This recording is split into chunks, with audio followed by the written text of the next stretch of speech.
오늘 또 거룩한 또 수요 저녁 예배 오신 성도님들을 축복하고 또 환영합니다. 특별히 영상으로 각자의 자리에서 또 하나님의 말씀을 경유하는 마음으로 함께하고 있는 성도님들을 축복합니다. 오늘은 저희가 이제 요한계시록 11장 15절에서 19절에 있는 말씀으로 같이 한번 말씀을 살펴보기를 원합니다.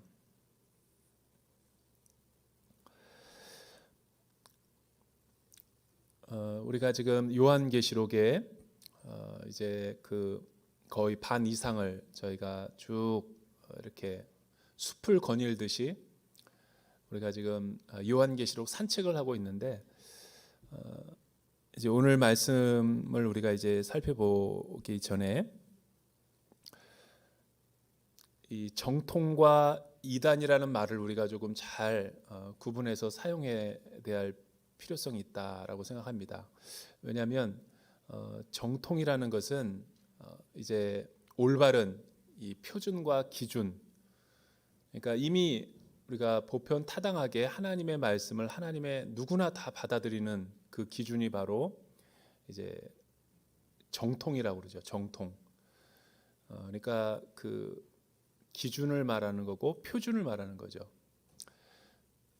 근데 그 이제 이단이라는 말은 어디서 비롯되었냐면 그 정통에서 벗어난, 그리고 정통과 다른 가르침과 교리와 또한 어떤 그 내용들을 이제 유포시키는 사람들을 초대교회는 이단으로 정죄했던 것을 볼 수가 있죠.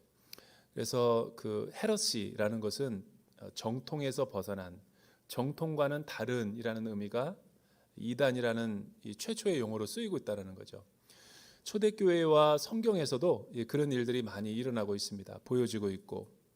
그래서 기독교 역사 2000년을 보면 이제 어제 오늘 이것이 이제 이단이다 아니다 그렇게 우리가 판명되고 또 서로 정죄받고 그런 것이 아니라 또 아무나 그러니까 그 기준과 표준 안에 있음에도 불구하고 아주 그 비본질적인 거에 있어서 차이가 나는데 그런 거를 이단이라고 지칭해서는 안 되고, 여기서 이단이라는 것은 그 정통교리에서 진리에서 크게 벗어난, 그러니까 66권의 가르침과 일맥상통하지 않고 크게 벗어난 것을 이단이라고 말하는 그 용어 정리를 우리가 잘 할 필요가 있죠.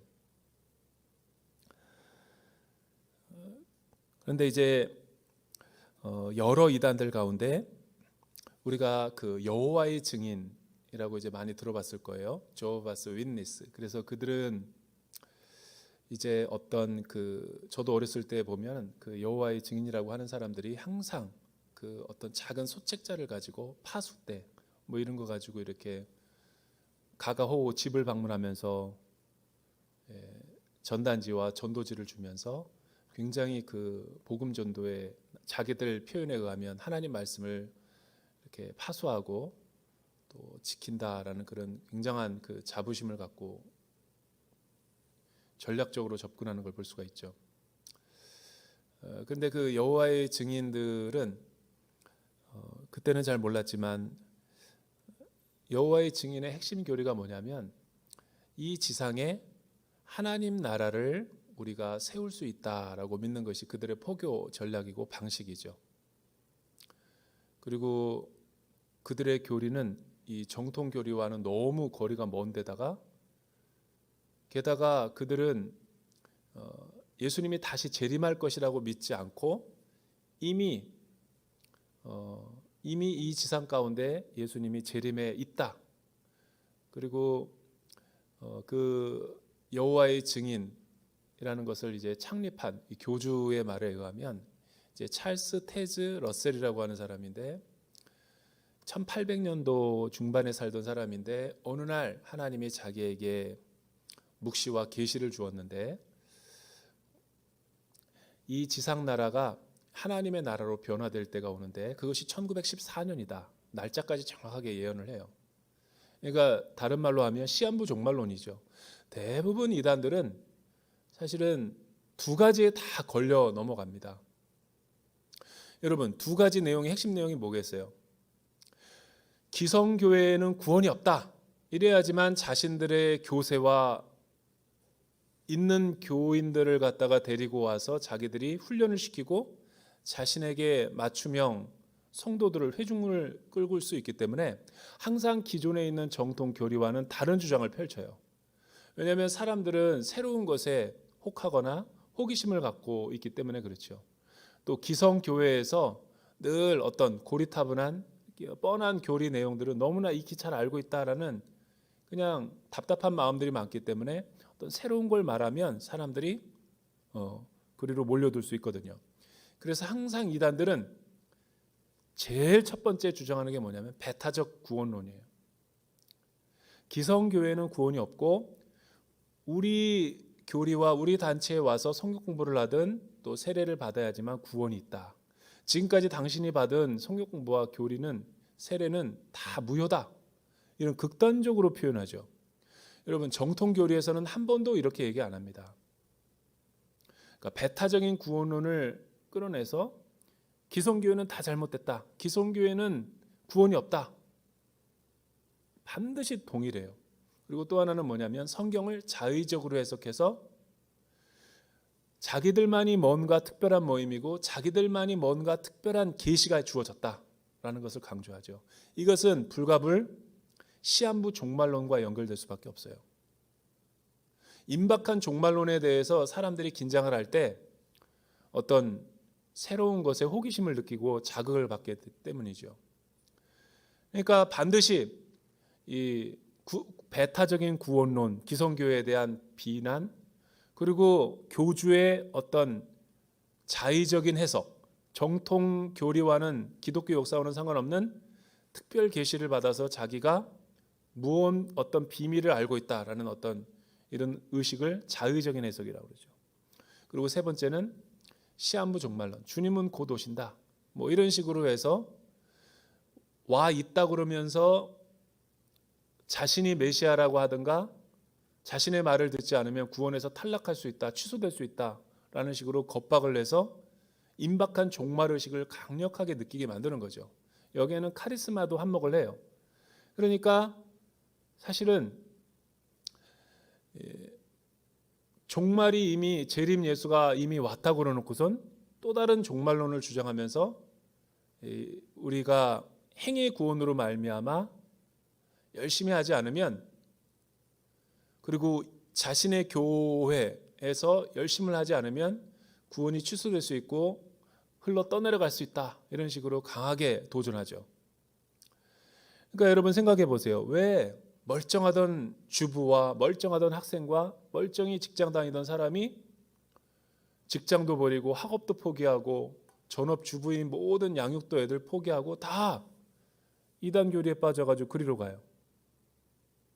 처음에는 되게 감언이설, 호감을 이렇게 표현하면서 굉장히 친절하고 굉장히 자신들에게 뭔가가 특별한 것이 있는 것처럼 포섭하고 포교 활동을 하지만 그 안에 막상 들어가게 되면 이 착고를 채우고 여러분 주변의 눈과 귀를 다 가리게 되고 결국은 이 주입식으로 세뇌를 시켜서 이 행위 구원과 열심으로 길들여지게 하는 거죠.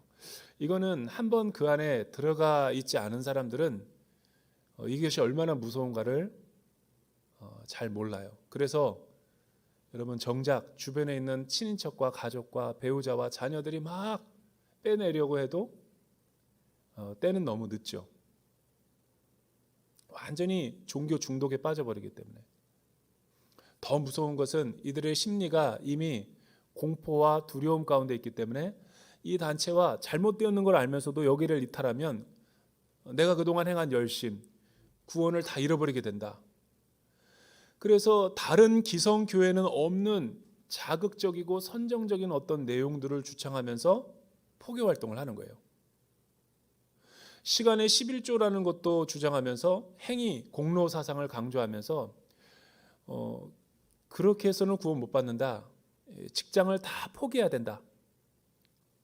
그리고 그렇게 학교를 다니면서 구원을 못 얻는다. 정결한 이 흰옷 입은 성도가 돼야 된다. 이 근저에는 뭐가 있냐면 배타적 구원론이 아주 교묘하게 다 스며들어가 있는 거예요.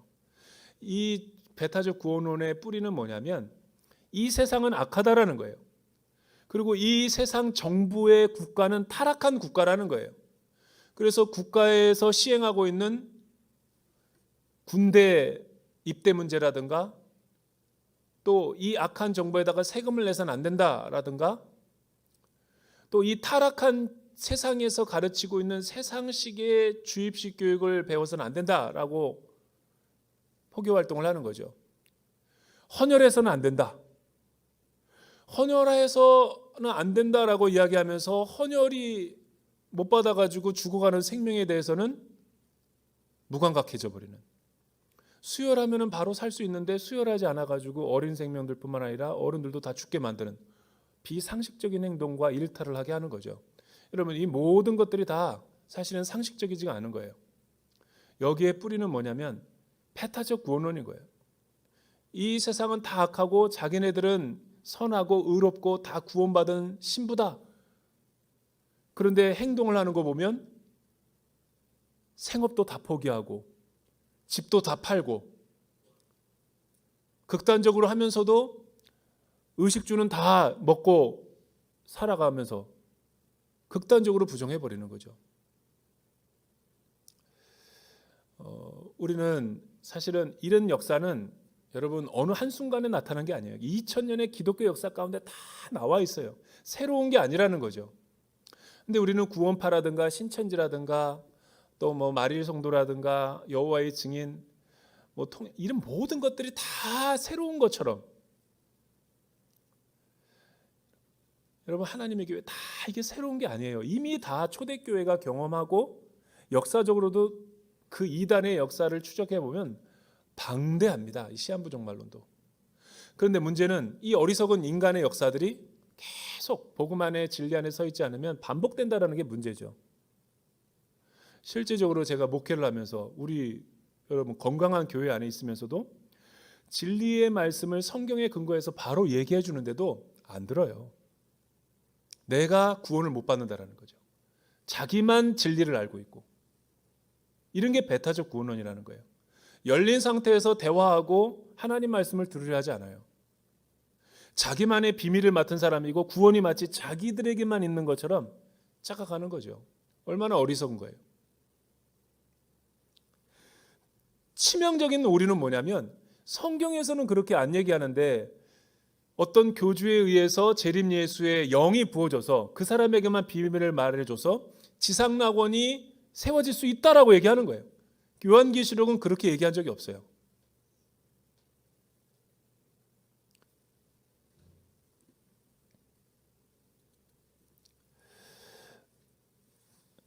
거기에는 삼위일체도 부정해버리고 건강한 교회론도 다 부정해버리고 그냥 사교 집단처럼 돼버리는 거죠. 악한, 정말 타락한, 반사회적이고 비상식적인 선에서 일탈 행위를 하는 거예요. 이런 걸 이단이라고 그러는 거예요. 대화하자 그러면 대화를 안 해요. 타락한 사람들과 어떻게 대화하냐라는 거예요. 그러니까 이런 이단들과는 대화가 안 되죠. 오늘 말씀을 통해서 우리가 정말 이 요한계시록뿐만 아니라 66권에서 말하는 그 하나님의 나라의 본질, 특징이 무엇인가를 한번 살펴보기를 원합니다. 여러분, 우리는 지금 11장 이 15절에서 19절 말씀 오늘 지금 우리가 다달아서 살펴보고자 하는 거죠. 도대체 일곱 나팔은 언제 끝나느냐라고 질문하는 성도가 한 사람도 없어요. 그런데 여러분, 일곱째 나팔은 우리가 8장에서부터 시작됐죠. 8장에서. 그러니까 요한계시록을 쭉 우리가 어렵게 접근하면 안 되고 되게 쉬워요. 구조 자체가 쉽기 때문에 그렇죠. 예수 그리스도의 십자가와 보혈의 공로로 구원을 받은 성도, 그들을 일곱 교회라고 상징적으로 표시했어요. 오가는 모든 세대. 하나님은 그들을 생명책에 기록했고 구원했기 때문에, 너무나 사랑하기 때문에 그들의 칭찬받을 만한 행동들은 격려하고 위로하지만 진리의 말씀에서 벗어난, 복음에서 벗어난 행동들은 책망하죠. 왜 책망하는 줄 아세요? 여러분, 사랑하지 않으면 사생자들은 자기가 낳은 자녀가 아니고서는 매를 대지 않죠. 그 책망조차도 너무나 사랑하고 존귀하게 여기니까 말씀을 하는 거죠. 여러분, 사랑의 동기가 없는 사람이 어떻게 누구를 책망할 수 있겠어요? 대화를 단절시켜버리지. 누군가가 나에게 계속해서 잔소리를 한다. 그거는 사랑의 표현이죠. 여러분, 사랑의 반대말은 무관심이죠. 심지어 가장 죽어있다라고 하는 사대교회조차도 하나님이 말을 거시잖아요.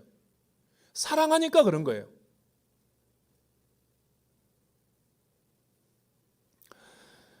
두 번째는 이 악한 세상 가운데 구원받은 성도들이 있다면 하나님의 진리를 믿지 않고 계속해서 우상 숭배하고 복음의 진리를 불순종하는 이 악한 세대들과 세상을 향해서 하나님은 돌아오라는 메시지로 7인을 통한 세상의 구속사의 역사를 이루어 가시죠.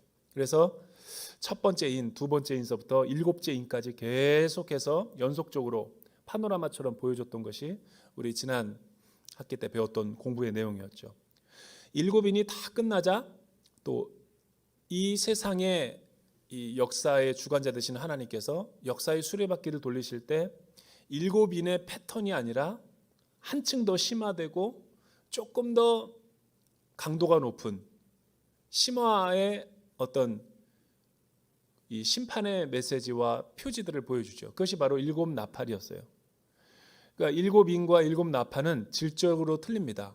7인은 약간 비기너 수준의 심판. 그러나 그래도 돌아오지 않는다? 이 세상이 계속해서 귀머거리로 산다? 하나님은 더 지축을 흔들고 강력한 메시지를 주죠. 그것이 바로 7 나팔의 메시지였어요. 여러분, 8장서부터 9장까지 7 나팔의 메시지가 뭐였어요? 첫 번째 나팔부터 네 번째 나팔은 첫 번째는 이 하나님을 믿지 않는 이방 나라와 어떤 교만한 사람들의 인류의 전체 인구를 3분의 3이라 그럴 때 3분의 1만 선택적으로 해서 죄악과 행악하는 사람들, 음란하고 호색하고 우상 숭배하는 자들을 하나님께서 치시죠. 그러나 3분의 2는 남겨두고 3분의 1은 그의 생명을 취하신다는 것은 뭐를 말씀해 주는 겁니까? 하나님은 항상 구원의 하나님, 사랑의 하나님이 주된 목적이지 심판의 하나님이 주된 그분의 성품이 아니라는 거죠. 그렇지 않았으면 3분의 3을 다 멸절시켜버리면 되죠. 근데 3분의 1을 제거하시고 3분의 1을 남겨둔다는 건 뭐냐면 그 가운데서도 또 구원받을 만한 사람들이, 민족들이 있다는 거예요. 그리고 하나님은 이 네 번째 이 나팔 재앙을 통해서 우주와 천체의 모든 이 변화를 일으키시죠.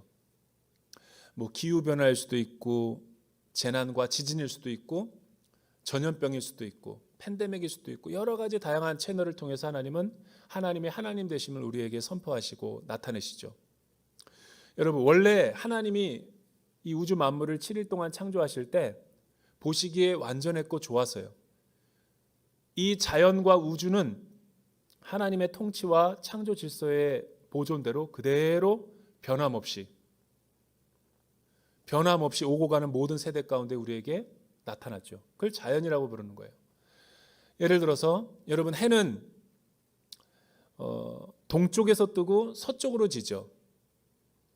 그리고 지구의 자전과 공회전은 23.5도를 중심으로 해서 이 자전과 공존을 하고 있죠. 이 우주 만무 자연은 변화가 없는 거예요. 변화가 없는 자연의 창조 질서와 보존의 상태가 갑자기 변화가 된다는 건 뭐예요? 빛이 흐려지는 거예요. 이상기온이 나타나는 거예요. 그런 거를 7 나팔 가운데 네 번째 재앙이라고 표현하는 거죠. 여러분, 5번째부터 7번째 이제 세 개의 어떤 그 재난이 남았는데, 나팔 재앙이 남았었는데 갑자기 네 번째 7 나팔 가운데 네 번째 나팔이 끝나자마자 독수리가 한 마리 사방으로부터 날아와가지고 흩어져 버리는 거예요.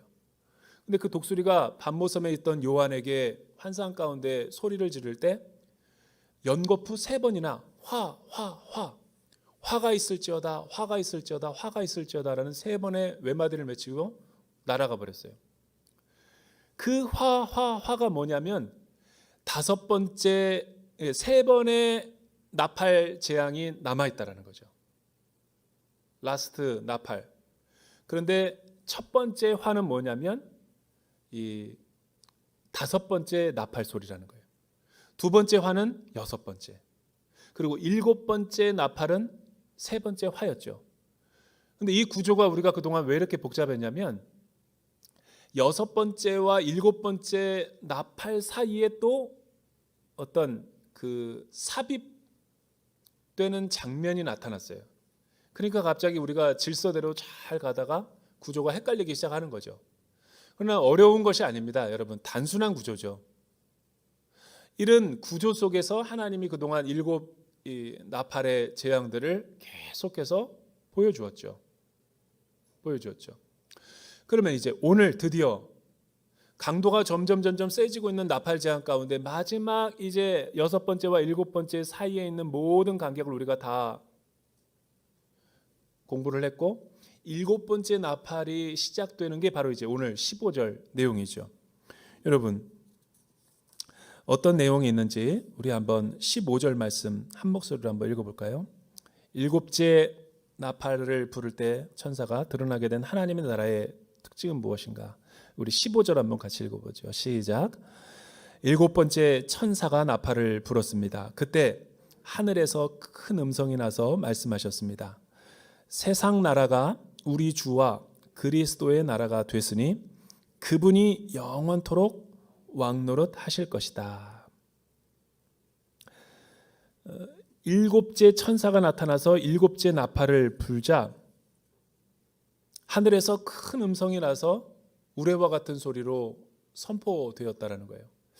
여기서 우리가 알 수 있는 대목은 6번째와 이 첫 번째서부터 6번째 나팔 사이에 있었던 그 강도와 세기, 그리고 두렵고 무섭고 떨리는 그런 어떤 흉측한 모습들은 온데간데 없고, 사실은 라스트 재앙이니까 얼마나 크고 두려운 아마겟돈 전쟁과 같은 무시무시한 전쟁이 일어나야 돼요.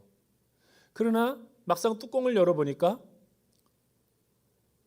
정체가 뭔지는 모르겠지만 이전의 나팔 재앙에 알리던 천사들의 목소리와는 달랐어요.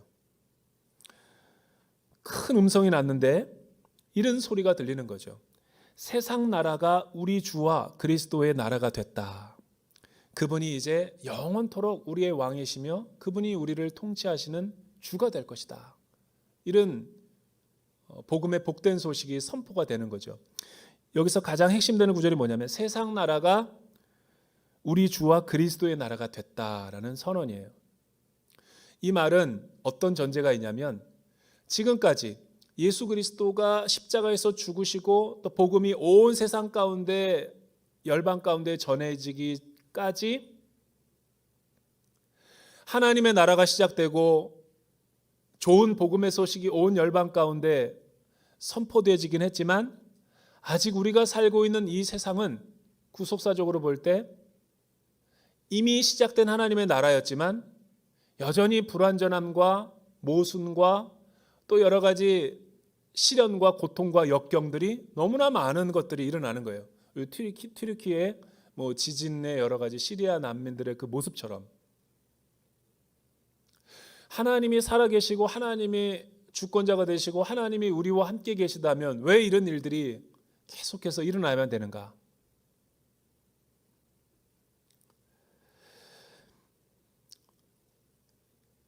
하나님의 나라가 시작은 됐지만 그리고 계속해서 완성의 어떤 궁극적 목표를 향해서 지나가고 있지만 하나님은 이 세상을 통치하시고 다스릴 때 여전히 온 열방과 우리 사람들에게 주신 개인의 자유의지와 또한 어떤 양심과 이 모든 것들을 다 일반 은총들을 거둬가지 않았어요. 그러니까 하나님은 지금 주권이 선포되고 주인이시고 복음이 선포됨에도 불구하고 여전히 사람들과 열방들과 임금들과 권세 있는 사람들과 힘 있는 사람들이 득세하고 약육강식의 원리가 여전히 우리 시대 가운데 힘을 얻고 있는 것이 사실이죠. 그러나 이때는 일곱째 나팔이 불릴 때는 상황이 달라져요. 모든 것이 이제 멈추고 스톱되는 거예요. 권세자들과 힘 있는 사람들과 제국들이 더 이상 힘의 권세를 발휘할 수가 없게 돼요. 그래서 골로새서와 또 우리 계시록에 보면 고린도전서 15장 부활장에 보면 마지막 때 주님이 영광스러운 모습으로 이 땅 가운데 다시 오실 때는 세상의 온 구원주로 심판주로 오시기 때문에 세상에게 맡겨두었던 모든 권세와 힘이 그리스도의 발 앞에 발등상이 되고 굴복하게 되는 날이 하나님이 이 땅 가운데 마지막 재림주로 오실 때의 모습이라는 거예요. 여러분, 발등상이 뭔지 알죠? 고대 임금들과 왕국에서 임금이 발을 올려놓는 그 단상이 바로 발등상이죠. 그러니까 이 우주 만물, 사탄과 또 악한 악의 세력이 다 굴복하지 않은, 여전히 우리 의와 우리의 교만과 우리의 모든 의가 살아있는 왕의 통치와 다스림 가운데 굴복되지 아니하는 이 몇몇 이 세력들이 그날에는 완전히 주발 앞에 굴복되고 모든 권위가 하나님께 다 귀속이 되고 메시아적 종말론적 구원자로 이 땅 가운데 오신 예수 그리스도의 재림하실 때는 세상의 모든 질서와 통치가 종료가 된다는 거죠. 이거를 다른 말로 하면 하나님의 나라가 완성되는 장면이라는 거예요.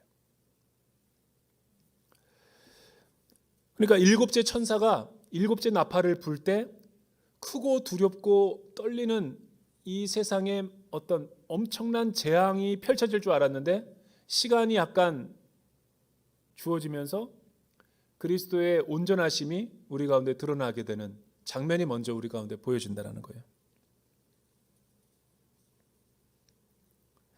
만약에 예수님이 이 땅 가운데 여러분 어떤 그 왕으로서 우리를 온전하게 회복시키시는 새 창조의 주인으로 이 땅 가운데 오실 텐데 아직도 전쟁이 끝나지 않고 아직도 뭐 이렇게 소란스럽고 아직도 사람들이 어떤 자신의 영광과 자신의 의와 또 자신의 나라의 어떤 권력에 취해서 있다면 사실은 그 나라는 하나님의 통치가 완전히 임한 것이 아니죠.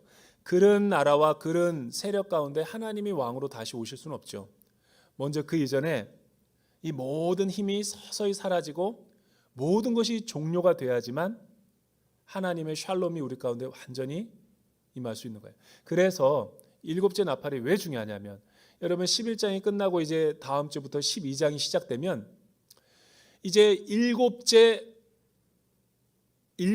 대접이 나타나요. 언제까지? 19장까지.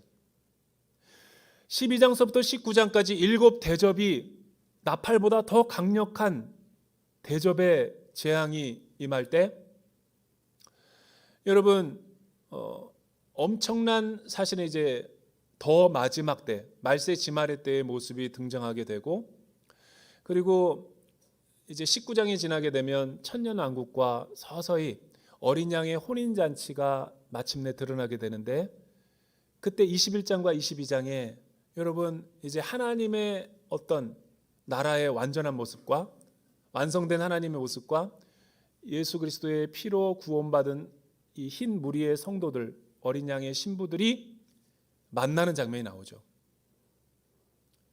그때서야 여러분 새 창조가 완전하게 회복이 되는 그런 장면의 구조로 이 계시록이 우리에게 펼쳐지고 있다는 거죠. 두 번째는 세상 나라를 굴복시키는 하나님의 나라, 두 번째는 최후 심판과 구원을 가져오는 그 하나님의 나라. 여러분 16절과 18절 우리 같이 한번 읽어보죠. 16절에서부터 18절 시작.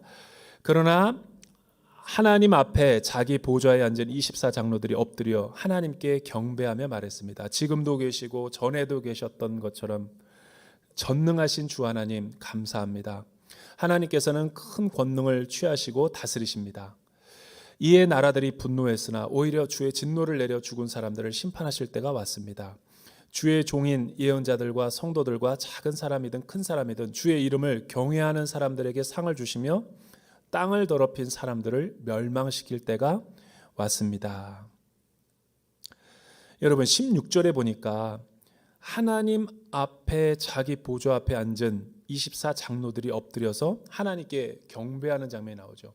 그러니까 하나님의 나라의 모습을 보고 큰 충격과 은혜의 어떤 깊은 임재 가운데 빠져서 하늘의 어떤 이 찬양과 천상에서 벌어지는 큰 찬양대의 노래로 하나님을 송축하고 있는 모습을 보게 되죠.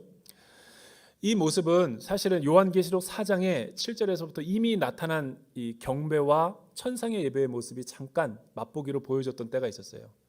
네 생물들이 스랍들과 같이 6개의 날개를 가지고 창화하여 가로되 거룩하다 거룩하다 만군의 주 여호와여, 어린 양의 보혈로 씻으신 각 족속과 민족과 열방과 방언들에게 높임을 받기에 합당하신 하나님이로다.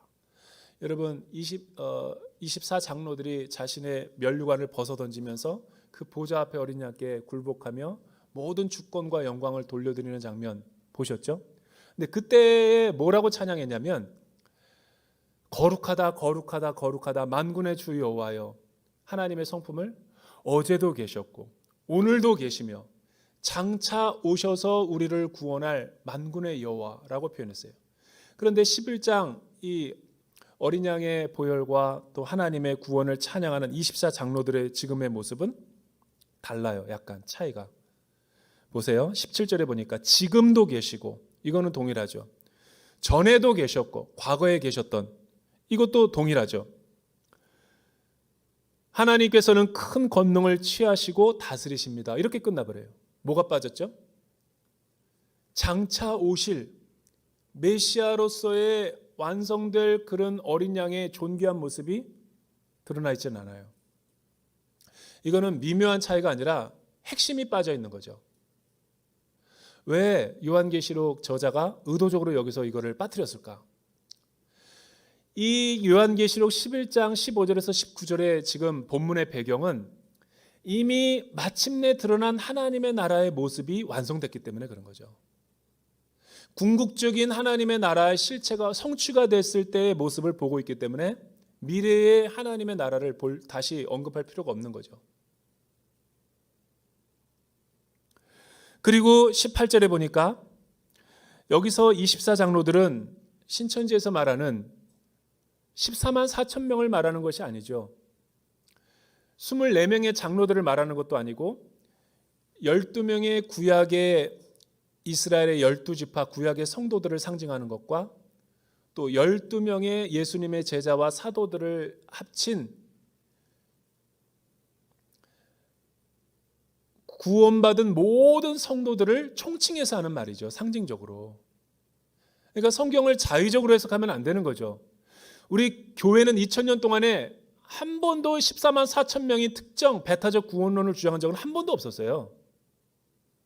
근데 성도들이 기독교 역사를 공부하지 않고 계속 이거에 얼마나 그 복음을 체계적으로 말씀을 겸손하게 배우지 않았는가 하면 그냥 팔랑귀가 돼가지고 이렇게 해석하면 이렇게 해석하는 것 같고 저렇게 해석하면 저렇게 해석하는 것 같고, 그러니까 우리가 얼마나 말씀에 대한 공부와 이 열정이 베레아와 데살로니가 성도들만 하지 못하기 때문에 이런 일이 벌어지는 거예요. 내가 이단에 자꾸만 새로운 것에 뭔가 혹한다, 이거는 내가 하나님의 말씀을 경건하게 배우지 않았다는 얘기죠.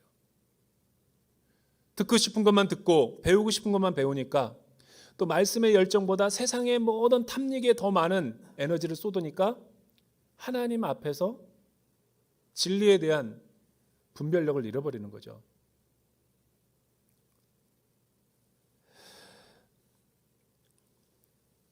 여러분 18절에 보면 주의 진노를 내려 죽은 사람들을 심판하실 때가 왔다. 큰 권능을 취했다는 건 뭐냐면 하나님이 이제 절대 주권자로 오셔서 온 열방과 세상을 발등상에 두고 구원할 사람들은 구원하고 심판할 사람은 심판한 위치 가운데 서 있다라는 거죠. 어떤 사람이 구원의 대상이고 어떤 사람이 심판의 대상입니까? 여기 잘 나타나 있죠.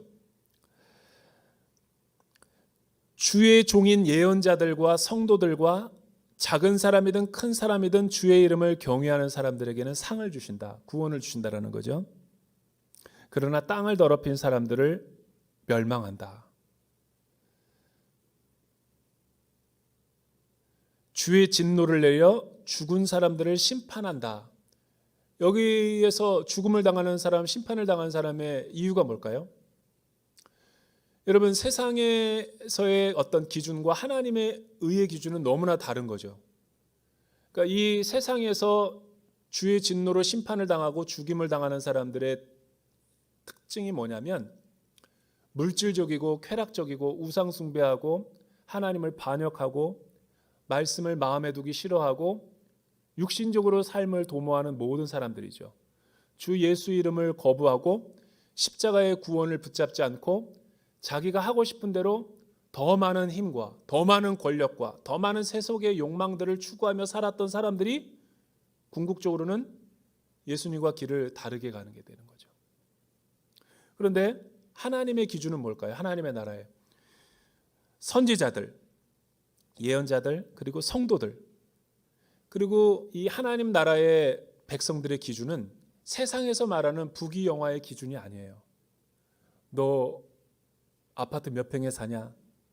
너 어떤 차를 타고 다니냐? 어느 대학 나왔냐? 얼마큼 주식에서 돈을 벌었냐? 이런 기준이 아니라는 거예요. 이런 모든 것들은 뭐예요? 크든 작든 세상의 기준이죠. 그런데 성경의 기준과 하나님의 나라의 기준은 작은 사람이든 큰 사람이든 뭐예요? 주의 이름을 불러 경외하는 사람들. 겉사람이 아니라 속사람에서 예수의 이름으로 인침을 받고 구원을 받은 사람들에게는 상을 주신다.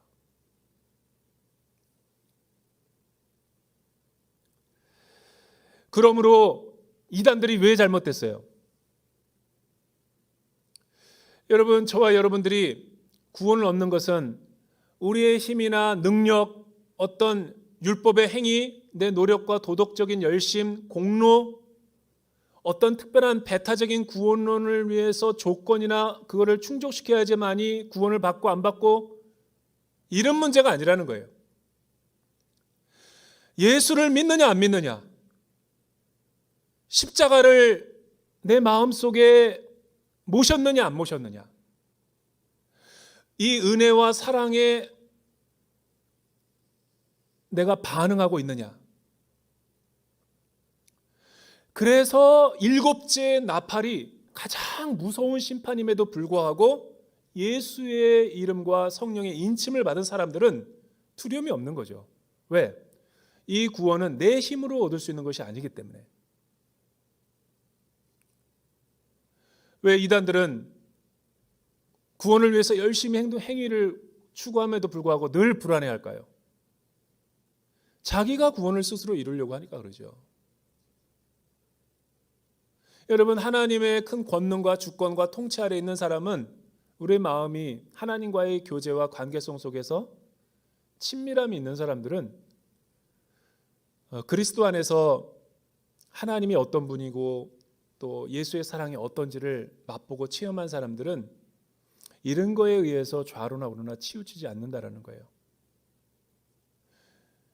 오직 은혜, 오직 믿음, 오직 십자가의 공로로만 내가 구원을 받는다라고 이야기하면 이단들과 또 뭔가 자극적이고 선정적인 거 좋아하는 사람들은, 율법주의적인 사람들은 그런 거 말고 다른 어떤 무엇을 우리에게 다오 이렇게 나와요. 그래서 성경 기자가 19절의 말씀을 마침내 드러난 하나님의 나라의 특징과 본질을 우리 가운데 이렇게 보여주는 거예요. 여러분 19절 한번 읽어보죠. 19절 시작. 그때 하늘에 있는 하나님의 성전이 열렸고 그 성전 안에 있는 하나님의 언약궤가 보였습니다. 그러자 번개가 치고 요란한 소리와 천둥과 지진이 나고 큰 우박이 쏟아졌습니다. 여러분, 구약의 선지서라든가 이 묵시문학의 배경에서 보면 큰 우박과 지진과 번개와 소리와 그리고 어떤 천둥과 지진이 나는 건 뭐냐면 하나님의 말씀이 시작될 때 나타나는 신적 권위를 보여주기 위한 하나의 무대 장치인 거예요. 이제 뭐예요? 진짜 하나님 나라가 드러나기 전에 왕이 절대 권력을 갖고 있는 그 통치자가 임하기 전에 이런 현상들이 나타나다는 거죠. 그리고 하늘에 있는 하나님의 성전이 열렸다. 그리고 그 성전 안에 있는 언약궤가 보았다. 누가? 반모섬에 있던 요한이. 왜 지금 이 요한계시록을 천사들의 손에 의해서 환난당하고 고난당하는 초대교인에게 이 서신서를 신탁했다고 그랬죠? 세상적으로 보면 얼마나 불쌍한 사람이에요. 이제 곧 죽음이 임박했고 그리고 예수 믿는다는 것 때문에 수많은 고초와 환난과 박해를 받고 있는 재산을 빼앗고 생명의 위협 가운데 있는 초대교회 성도들을 생각하면 소아시아 성도를 생각하면 사실은 이 요한계시록의 말씀은 하나도 위로가 안 되는 것 같아요. 그런데 왜 하나님은 환난과 고난과 박해를 당하고 있는 사람에게 하늘 성전을 보여줬고 하나님의 성전의 가장 본질인 언약궤를 보여줬을까요? 이거밖에는 할 얘기가 없다라는 거예요. 이거 외에는 우리가 위로받을 수 있는 아무런 장치가 없다라는 거죠. 여러분, 하나님의 나라가 열렸어요. 닫혀있던 것이 열렸죠. 이제 하늘 보좌를 봤어요. 성령에 의해서.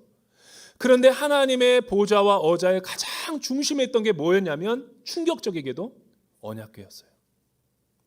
구약에서 언약궤가 레위기에서 어떻게 묘사돼요? 언약이라는 것은 여러분 성소가 있고 성소는 그냥 일반 뜰이 있고 성막이 있는데 그 성막은 두 가지로 분류가 되죠. 휘장을 중심으로 해서 하나는 성소, 그 커튼 안에 들어가는 모습으로 언약궤가 있는 곳을 가장 거룩한 곳이다 그래서 지성소, 지성소의 언약궤라 그래요.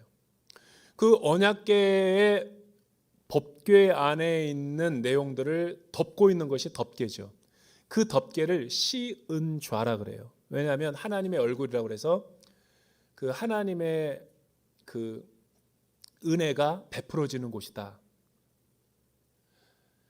1년에 한 번밖에 백성들의 죄를 대속하기 위해서 대제사장이 흰 옷을 입고 세마포 옷을 입고 들어갈 수밖에 없어요. 그런데 여러분 이 언약궤 뚜껑을 우리가 자세히 관찰해 보면 천사들이 그 언약궤를 쳐다보면서 엎드려서 날개로 덮고 있죠. 대제사장은 제물들의 피를 각을 떠가지고 피를 담아가지고 동서남북 사방에다가 뿌리죠. 그 뿌리는 행위를 통해서 하나님이 하나님의 향기로운 제물을 받으시고 우리의 모든 죄를 도말하시고 인간이 타락한 죄와 모든 이 부패한 본성들을 다 보시지 않고 간과하시고 의롭게 여겨주시겠다라는 하나님의 약속이 바로 이 시은자고 법궤이고 법궤 안에 있는 우리의 죄성이죠. 이 구약에서 이 언약궤 안에 뭐가 들었는지 어떤 한 성경의 기자가 이야기한 적이 없어요. 히브리서 9장이 언급하지 않았더라면 사실은 이 언약궤에 뭐가 들었는지 아무도 몰랐을 거예요. 여러분, 이 언약궤라는 것은 다윗 왕조 때 블레셋 사람들과 싸워서 뺏기고 취하고 여러 번 했지만 사실은 남유다 왕국이 587년에 바벨론에 무너지고 예루살렘 성전이 불타고 포로로 이끌려 가면서 그 언약궤가 유실돼 버렸어요. 언제까지? 지금까지. 비밀이죠. 그러면 지금 있는 언약궤는 뭐냐? 그거는 미미크고 미니어처고 흉내낸 거고 모조품이죠. 아무도 몰라요.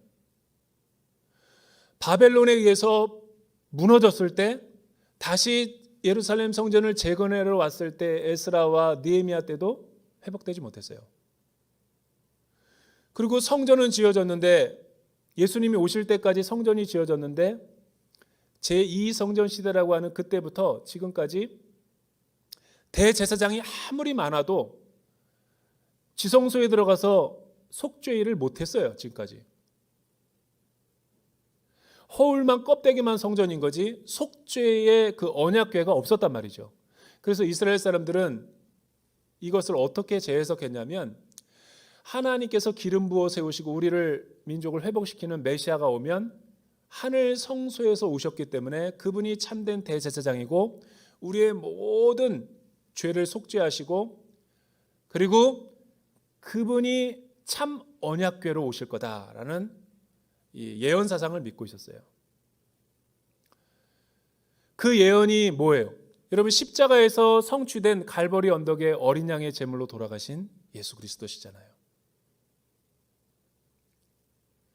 하나님의 나라가 핵심이 뭐냐면 그 예수 그리스도라는 거예요. 언약궤는 예수 그리스도죠. 예수님이 십자가에서 성취한 그 보혈의 공로로 우리가 구원받을 사람은 구원받고 심판받을 사람들은 심판받는 엄청난 7번째 나팔의 구원과 심판의 역사가 시작됐다라는 것을 7째 나팔이 우리에게 알려주고 있는 거죠. 여러분 이 언약궤 안에는 히브리서 9장에 의하면 만나가 담겨 있는 항아리, 그리고 또 하나는 모세의 두 번째 십계명의 돌판, 그리고 세 번째는 모세와 아론의 쌍난 지팡이가 그 언약궤에 담겨져 있었다라고 히브리서 기자는 재해석을 하죠. 그런데 왜 그 내용이 무엇을 상징하는가? 이거를 알기 위해서는 구약의 배경을 우리가 좀 살펴볼 필요가 있죠. 여러분 출애굽기 16장에 보면 홍해를 건너서 400년 동안 애굽에 종살이하던 백성들이 이제 가나안 땅을 향해서 출애굽을 하고 광야의 노정에 있을 때 그들은 400년 동안 워낙 세상에 그 죄악된 습관들에 다 물들여져 있었기 때문에 하나님 나라의 백성답게 살아가질 못했어요. 그래서 하나님이 그들에게 율법을 수여하면서 이 말씀의 뜻대로 순종하며 살아갈 것을 권면했죠. 그런데 잘 가다가도 40년 동안 늘 그들의 입술에서 나왔던 고백은 뭐냐면 구원에 대한 감격과 기쁨이 아니라 무엇을 먹을까, 무엇을 마실까, 무엇을 입을까 의식주의 문제로 늘 불평과 원망과 투덜대기 시작하니까 하나님이 그들에게 뭘 내려줬어요? 40년 동안 늘 끊이지 않았던 표적과 기사가 뭐였어요? 메추라기와 만나를 내려줬잖아요. 가시와 같은. 여러분 그런 먹이시고 입히시고 책임져 주는데도 불구하고 그들의 마음간에는 감사가 있기는커녕 가나안 땅에 들어가지도 못하고 늘 노중에서 죽기 전까지 불평과 원망을 했던 거죠. 그래서 신명기 8장에 하나님이 저 위대한 말씀을 하시는 거예요. 이 백성이 너무나 어리석으니까 사람이 떡으로만 살 것이 아니요 하나님의 입에서 나오는 말씀으로 우리가 참된 생명과 참된 행복이 누려지게 된다. 여러분 예수 그리스도가 생명의 양식으로 오셨죠. 예수님이 이스라엘 백성들이 실패한 그 광야의 사건을 회복시키기 위해서 마태복음 4장에 광야의 사건을 재현하잖아요. 사탄과의 영적 싸움을 하면서 사탄에게도 대적하잖아요. 사람이 떡으로만 사는 것이 아니라 하나님의 입에서 나오는 모든 말씀으로 우리에게 기쁨과 만족이 주어진다. 이 말씀이 저와 여러분에게 뜻하는 바가 뭐예요? 우리는 이 세상을 살아갈 때 무엇을 많이 소유하고 높은 곳에 올라가고 내가 원하는 것을 다 취하면 참 만족과 행복이 있을 줄로 알아요. 절대 그렇지 않다라는 것을 광야 생활에서 이미 보여줬다고요. 우리 안에 있는 참된 행복은 하나님의 말씀을 들을 때 그 권위에 순종할 때 우리 안에 자유와 기쁨과 행복이 있는 거예요. 참 아이러니하게 대부분의 많은 사람들은 여러분 우리 인생의 문제가 자녀의 문제인 것 같고 우리 인생의 문제가 경제적인 문제라고 이야기하고 우리 인생의 문제가 내가 결혼 못했기 때문에 문제라고 그러는데 우리 인생의 문제가 비전과 진로가 없어서 있는 문제라는 거예요. 절대 그렇지 않죠. 잘 생각해 보세요. 여러분이 진로를 찾고 원하는 배우자와 결혼하고 자녀를 낳으면 다 만족이 될 것 같아요? 결혼한 입장에서 보면 절대 그렇지 않아요.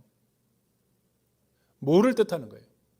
내 안에 하나님이 없기 때문에 말씀에 순종함이 없기 때문에 내 안에 목마름이 있는 거예요. 거꾸로 하나님을 만나고 하나님의 말씀을 깊이 은혜를 받으면 다 나머지는 해결되는 거죠. 조건의 문제가 아니라는 거예요. 두 번째는 십계명의 돌판이죠. 왜 두 번째 십계명이라고 그러냐면 첫 번째 십계명을 시내산에 모세가 받으러 올라갔을 때 영광스러운 모습으로 내려왔는데 아론과 이스라엘 백성들이 출애굽한 이스라엘 백성들이 금신장구와 금은 폐물로 금송아지를 만들어서 광란의 파티를 벌이고 있었죠. 모세가 분노해가지고 십계명의 두 돌판을 깨트려 버렸죠. 하나님의 말씀을. 그래서 하나님이 친히 다시 손으로 쓰신 두 번째 돌판을 주신 거예요. 뭐를 상징합니까? 계속해서 하나님 아닌 우상을 섬기고자 하는 우리의 탐욕과 욕망. 그게 언약궤에 들어있는 건 뭐예요? 언약궤 안에 들어있는 거는 나의 전적인 타락과 부패한 죄성과 본성이 다 들어있는 거예요. 그리고 여러분, 모세와 아론의 쌍난 지팡이는 뭐예요? 민수기에 보면은 아론과 모세가 이스라엘 백성들의 리더십으로 계속해서 활약하니까 고라 자손들이 반역했죠. 왜? 너희들만 하나님의 종이냐? 우리도 하나님의 종이다 라고 대들였다가 모세가 하나님의 음성을 듣고 너희 12지파 가운데 장로들의 지팡이를 여기다가 다 가지고 바닥에다 넓혀라. 모세와 아론의 지팡이도 다 널브러뜨렸어요. 그때 하나님의 영이 임해서 모세와 아론의 지팡이에만 싹이 났죠. 이게 뭘 나타내는 거예요? 늘 불순종하고 완악함으로 하나님의 권위에 순종하지 않는 우리의 죄성을 보여주는 거죠. 그런데 스랍들의 언약궤를 통해서 하나님이 제물의 피를 통해서 어린 양의 피를 통해서 이런 모든 것들을 다 보혈로 덮어주시고 용서해 주시겠다라는 거죠. 그 언약궤가 누구예요? 십자가에 돌아가신 어린 양 예수라는 거예요. 그 예수를 볼 때만이 우리의 모든 죄와 허물로부터 우리가 구원을 받고 자유와 은혜를 경험할 수 있다는 거죠. 이게 일곱째 나팔이라는 게 왜 중요합니까? 하나님의 나라의 본질은 예수 그리스도인 거예요.